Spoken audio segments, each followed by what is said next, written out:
સુખ એટલે શું અને તે ક્યાં છે? સુખ એટલે પરમ શાંતિ.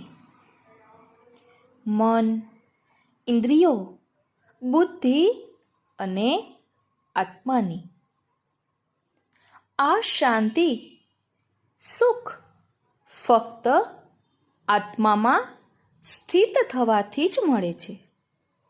બીજે ક્યાંયથી તે મળતો નથી.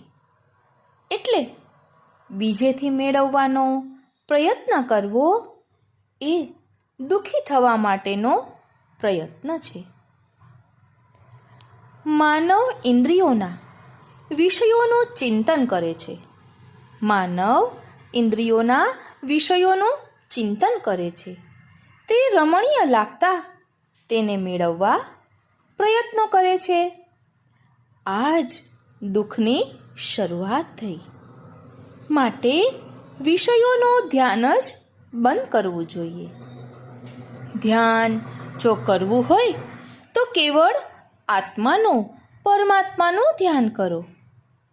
આ ધ્યાન તૂટ્યું તો સમજો કે દુઃખની પરંપરા શરૂ થઈ.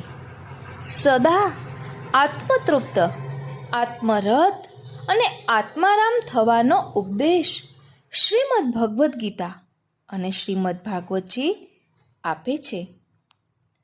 આત્માને કોઈ જાતનું વળગણ ન થવા દેવું અને આત્મવિચારમાં આત્મસ્થ રહેવું એ જ સુખી થવાનો માર્ગ છે. એટલે કે અંતર્મુખી થવું, ચિત્ત પ્રભુમાં પરવવું, ચેતસ્તત પ્રવણમ સેવા એ જ સાચા સુખની અનુભૂતિ છે. બોલો શ્રી વલ્લભાધીશ કી જય.